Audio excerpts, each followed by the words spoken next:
Welcome to Aspire Book. ये video हमारे channel का फर्स्ट वीडियो है जिसमें हम पॉलिटी के एमसीक्यू सीरीज को हम डिस्कस करेंगे पार्ट वाइज। ठीक है, स्मॉल वीडियोस आएंगे, उनमें हम एमसीक्यूज को डिस्कस करेंगे और एक एक एमसीक्यू में लगभग आपको 4 से 5 एमसीक्यू, यानी कि जो भी यहाँ पर क्वेश्चन आए हैं वो तो उसका तो आंसर आपको पता चल ही जाएगा, लेकिन उसके साथ साथ ईच क्वेश्चन के साथ 4-5 और भी क्वेश्चन का हल आपको इसी वीडियो में मिल जाएगा, क्योंकि मैं इसको ऐसे ही एक्सप्लेन करने जा रहा हूँ इस सीरीज को। क्वेश्चन नंबर 1 पॉलिटी का हम एमसीक्यू सीरीज डिस्कस कर रहे हैं क्वेश्चन नंबर 1 से। क्वेश्चन नंबर 1 में पूछा गया है कि which act designated governor of Bengal as governor general of Bengal. निम्नलिखित में से कौन सा ऐसा एक्ट है जिसने डेजिग्नेट किया, जो कि बंगाल के गवर्नर थे, उनका डेजिग्नेशन चेंज हो गया governor general of Bengal.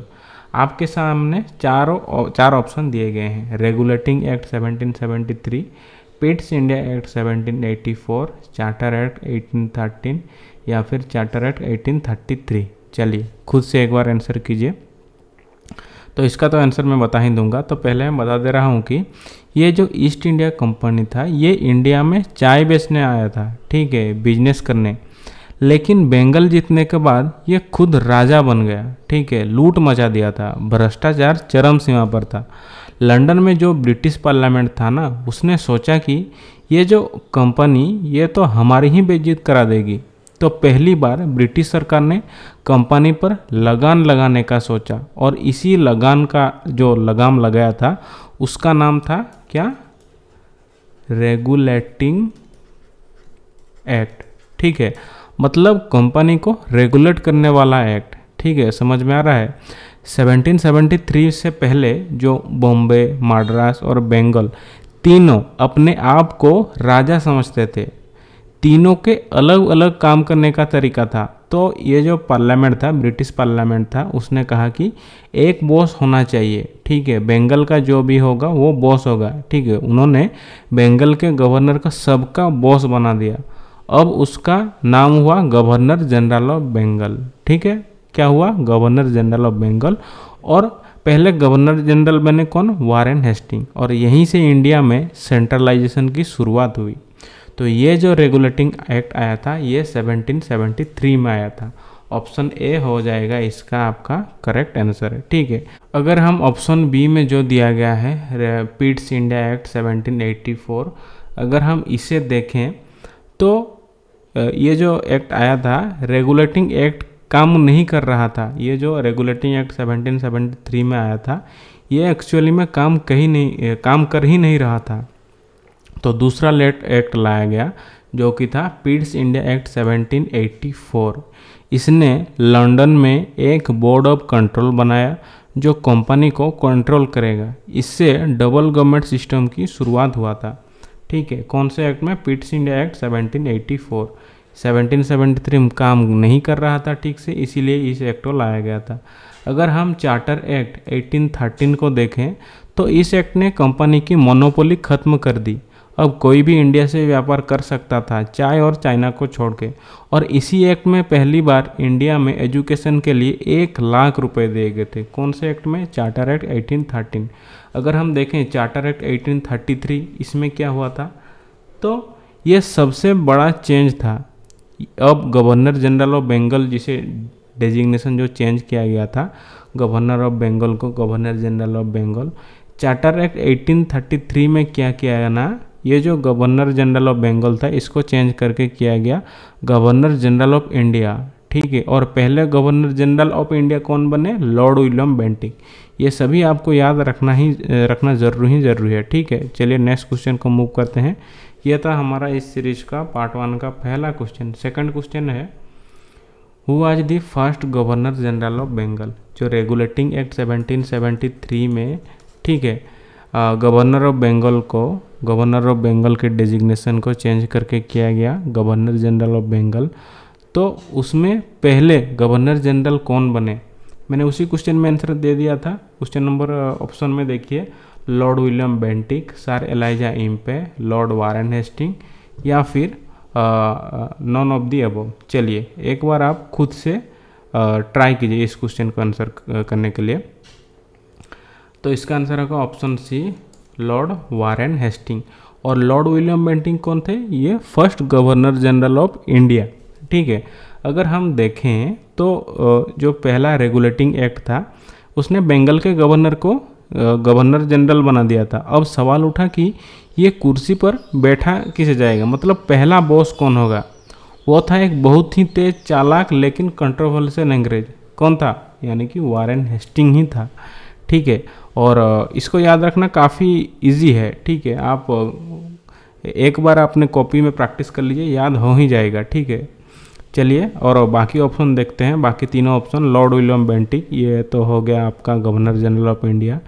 Okay, 1833 में जो आया था एक्ट, उसी में डेजिग्नेशन चेंज किया गया था और उसमें first governor general of India बने थे लॉर्ड विलियम बेंटिक। ठीक है, और अगर हम देखें सर एलाइजा इम्पे, ये कोई गवर्नर जनरल नहीं था, तो ये कौन था? ये था सुप्रीम कोर्ट ऑफ कलकत्ता का पहला चीफ जस्टिस, यानी कि मुख्य न्यायाधीश। रेगुलेटिंग एक्ट ने ये कोर्ट बनाया था। कौन सा? रेगुलेटिंग एक्ट 1773 में।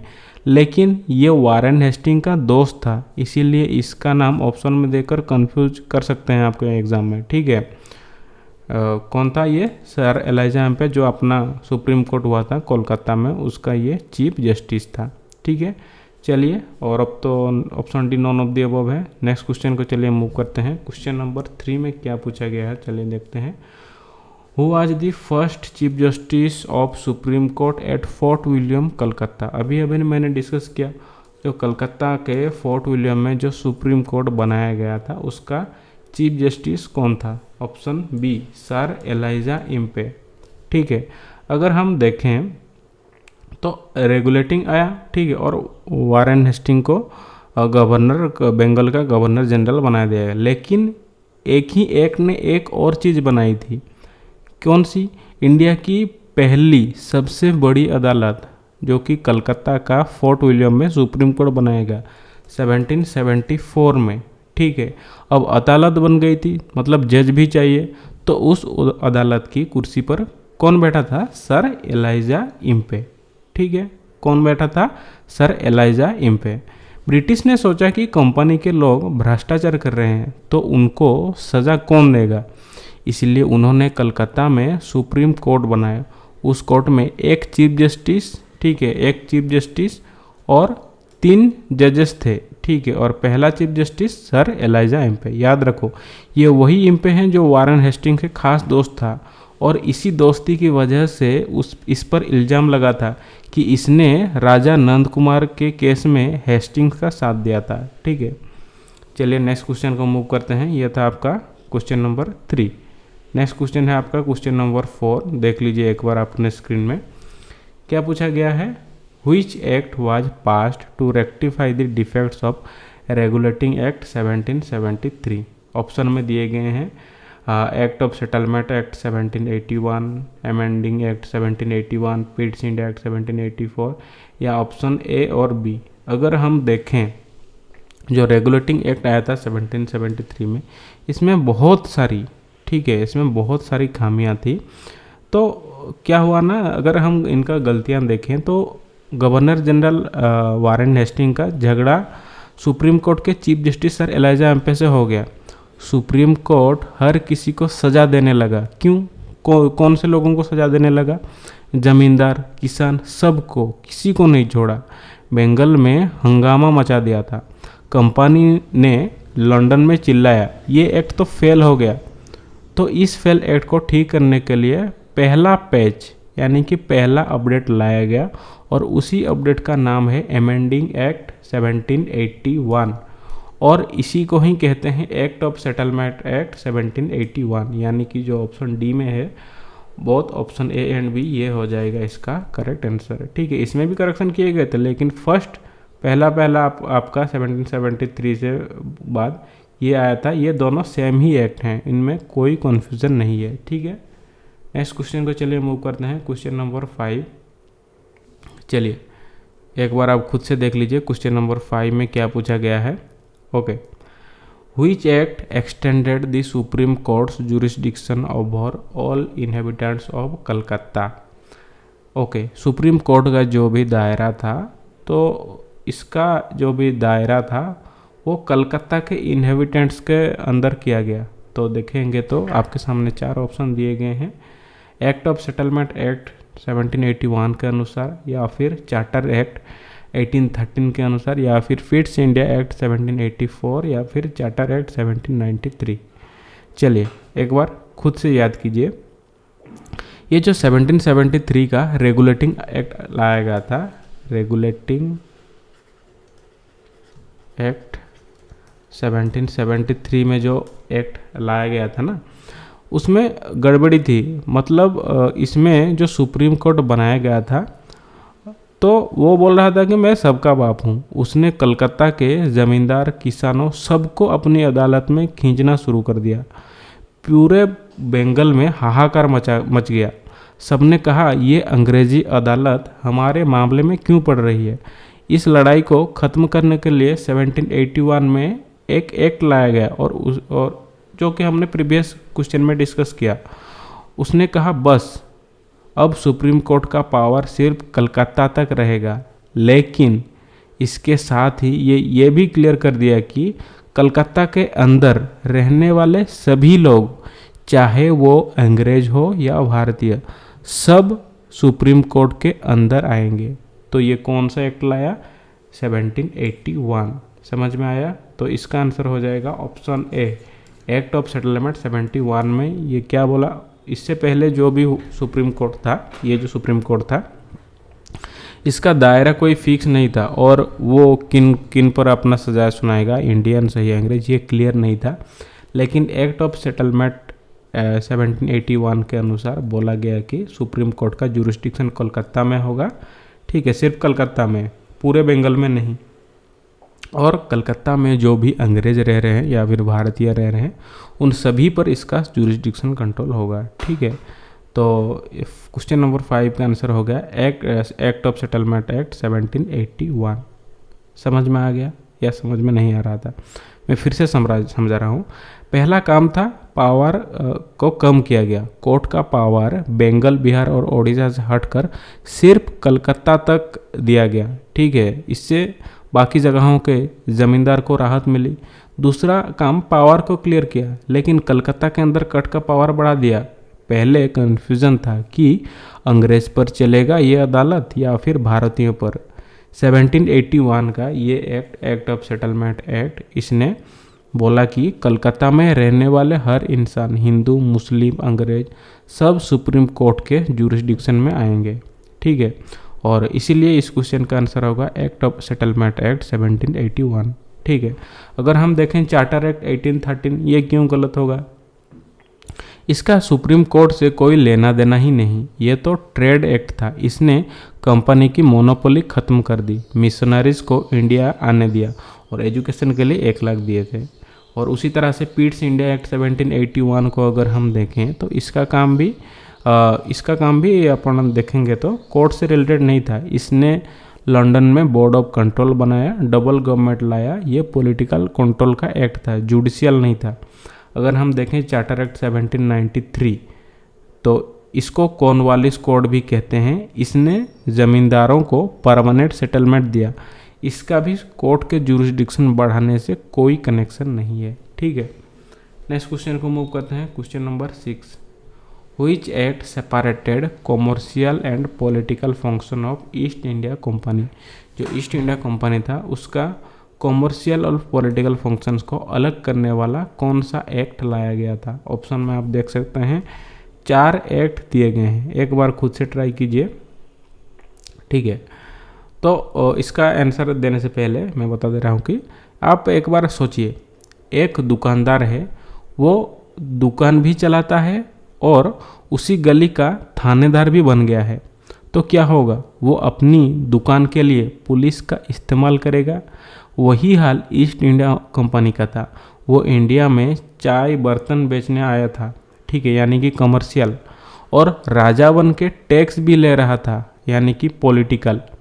ब्रिटिश पार्लियामेंट ने सोचा ये तो चीटिंग है, पैसा का हिसाब अलग, राज का हिसाब अलग होना चाहिए।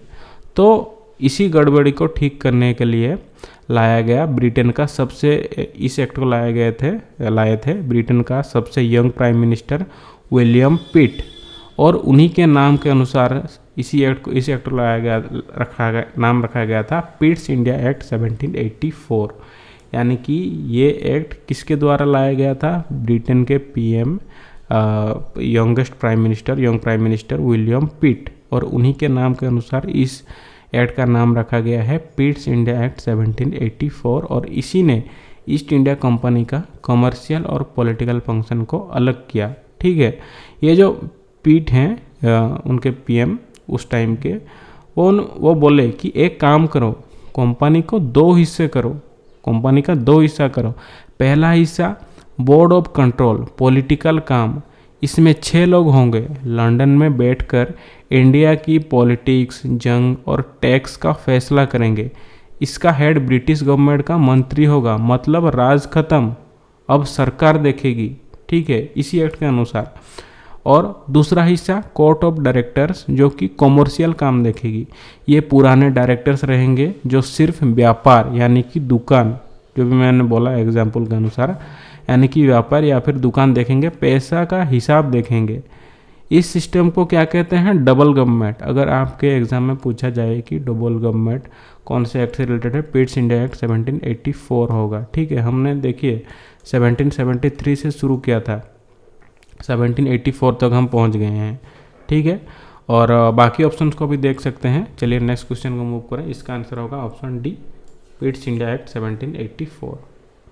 क्वेश्चन नंबर 7 देखिए, क्वेश्चन नंबर 7 में क्या पूछा गया है, एक बार खुद से पढ़ लीजिए। क्या पूछा गया है? Which act has mandated to translate all the laws in Indian language. जो भी ब्रिटेन के लॉज थे उनको इंडियन लैंग्वेज में ट्रांसलेट करने के लिए कौन सा एक्ट मैंडेट किया इसको करने के लिए। ठीक है, आपके सामने चारों ऑप्शन दिए गए हैं, एक बार ऑप्शन को देख लीजिए। ओके, देख लिए। Charter act 1813, charter act 1833, charter act 1793, पिट्स India act 1784। ठीक है, अगर हम देखें तो इस क्वेश्चन का 2 आंसर होगा, ऑप्शन बी भी होगा और ऑप्शन सी भी होगा। कैसे होगा मैं आपको समझा रहा हूँ। सोचो, ब्रिटिश लोग कानून बनाते हैं इंग्लिश में, ठीक है, और इंडिया में रहने वाले लोगों को इंग्लिश आती ही नहीं थी, तो लोग कानून को समझेंगे कैसे, पालन कैसे करेंगे। अंग्रेज़ों को ये बात बहुत लेट समझ में आया। ठीक है, 20 साल तक वो इंग्लिश में कानून बनाते रहे। तब कॉर्नवालिस ने कहा, अगर लोगों को कानून समझाना है तो उनकी भाषा में समझाना पड़ेगा, और यहीं से कहानी की शुरुआत होती है। ठीक है, ये जो 1773 के अनुसार, चार्टर एक्ट के अनुसार हमारे कलकत्ता के फोर्ट विलियम में सुप्रीम कोर्ट बनाया गया। ठीक है, 1774 में। ठीक है, तो वहाँ से लेके यहाँ तक 20 साल लगभग हो गए। जो भी भारतीय हैं वो, उनको समझ में आएगा कैसा, इंग्लिश समझ में आएगा तभी तो वो कुछ लड़ पाएंगे। उनका केस समझ में नहीं आ रहा था तो कैसे लड़ेंगे। ठीक है, यानी कि अगर हम देखें तो चार्टर एक्ट 1793 ये वाला एक्ट, इससे शुरुआत हुई। ये लॉर्ड कॉर्नवालिस का टाइम था। इसने पहली बार कहा, जो भी रेगुलेशन कानून बनेगा उसका अनुवाद भारतीय भाषा में करना होगा ताकि लोग समझ सके। इसीलिए इसको कॉर्नवालिस कोड भी कहते हैं। यह पहला कदम था। अगर हम देखें चार्टर एक्ट 1833, इसमें फाइनल मैंडेट किया गया। ठीक है, आखिरी मोहर लगाया गया।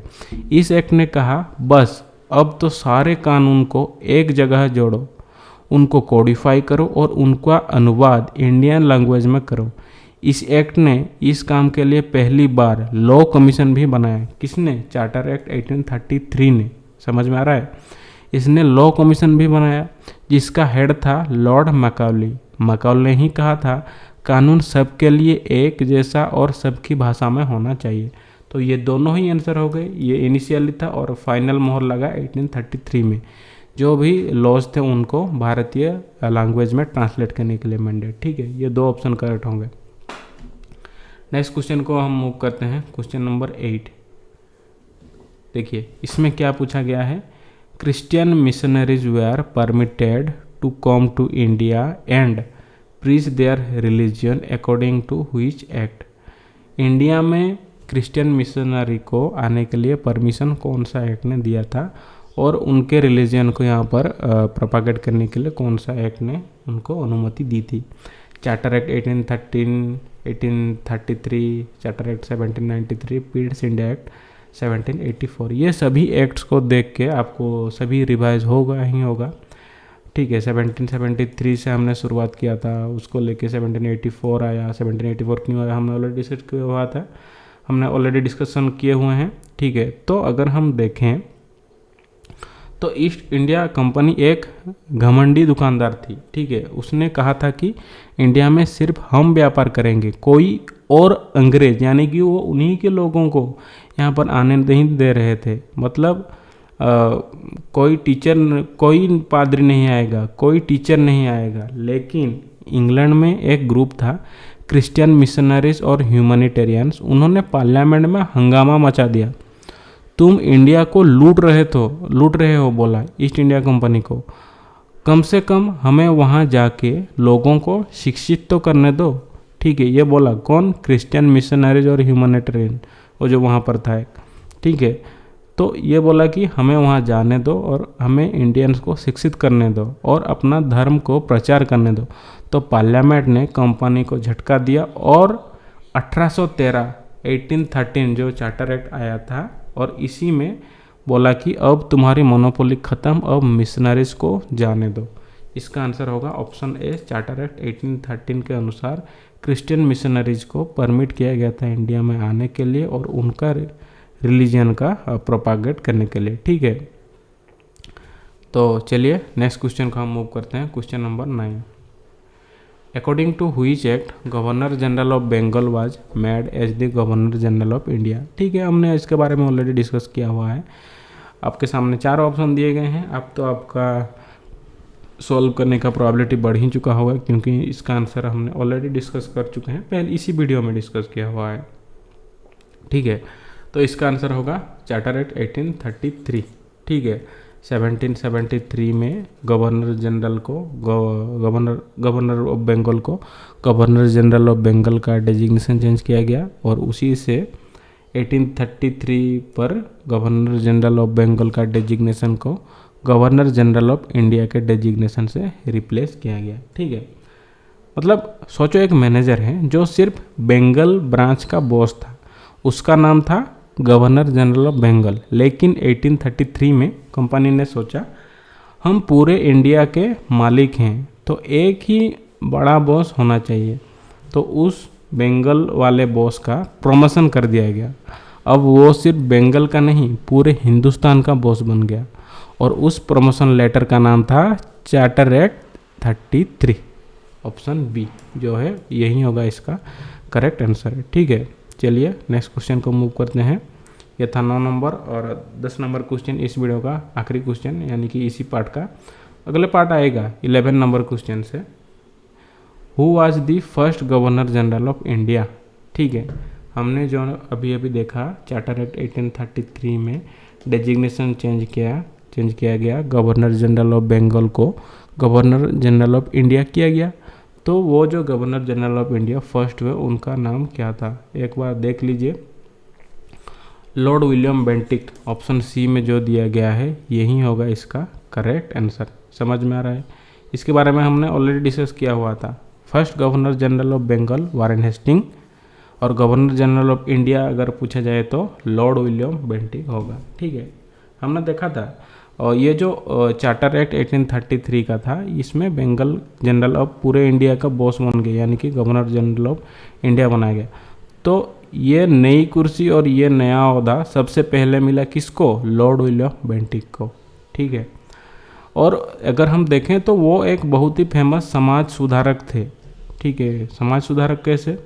ये जो आपके लॉर्ड विलियम बेंटिक ने इन्होंने सती प्रथा को ख़त्म किया था 1829 में, और ठगी प्रथा ख़त्म किया था, इंग्लिश एजुकेशन, शिशु हत्या पर बंद, ये सभी उनका काम था, ठीक है। समाज सुधारक थे, ठीक है। और अगर हम देखें लॉर्ड मिंटो, ऑप्शन ए में जो दिया गया है लॉर्ड मिंटो, ये तो बहुत बाद में आए। लॉर्ड मोल्लेमिंटो रिफॉर्म ये कब आया था? 1909 में आया था। हम किस बात कौन से टाइम का बात कर रहे हैं? 1833 का बात कर रहे हैं। ये जो लॉर्ड मिंटो है ये बाद में आए। इसने मुसलमानों के लिए अलग निर्वाचन यानी कि सेपरेट इलेक्टोरेट दिया था। ठीक है, इसका बेंटिक से 100 साल बाद का टाइम है। अगर हम देखें सर दिनकर राव, ये तो अंग्रेज था ही नहीं, ये ग्वालियर रियासत का एक भारतीय मंत्री थे। 1857 की क्रांति में इन्होंने अंग्रेज़ों की मदद की थी। तो इसका आंसर है लॉर्ड विलियम बेंटिक होगा। ठीक है, ऐसा क्वेश्चन में आएगा। ठीक है, कंफ्यूज करने के लिए भी ऑप्शन दिए आए होंगे। तो इस वीडियो में बस इतना ही, फिर मिलेंगे इसके नेक्स्ट पार्ट में। Thank you.